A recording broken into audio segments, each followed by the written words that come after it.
Mechanic in Virginia Beach, where today, for the first time in more than a decade, we're learning about what led up to a mother and her young son's death. Today was Christopher Schmidt's preliminary hearing. He's Lois Schmidt's ex-husband. She's the woman that was killed in 2004 along with her son. While it was today his preliminary hearing, we heard more from the other man who was charged in their death, Richard Stoner. He says he's the one who pulled the trigger and that he did it because Chris told him to.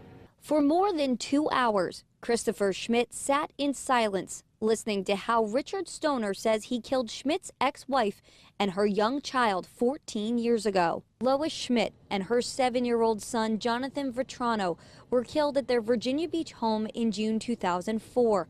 Christopher was only arrested this past summer.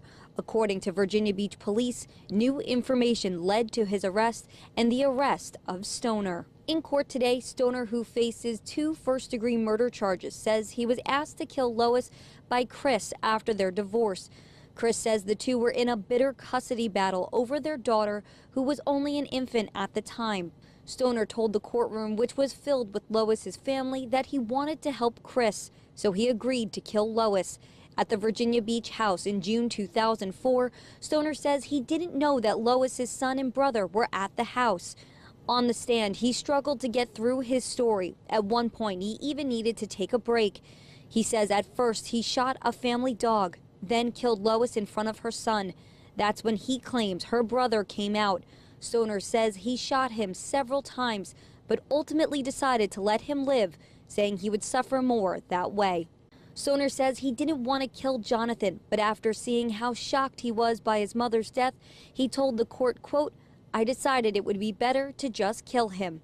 Lois's family sobbed in the courtroom throughout the testimony. Chris showed no emotion.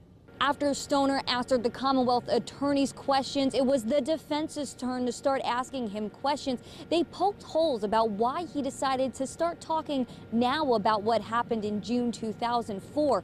Stoner told the court that it was because he was ready to tell the truth. He says he's not taking any plea bargains and was only paid $1,000, which wasn't the full amount originally promised by Chris. In Virginia Beach, I'm Allison Mechanic, News 3.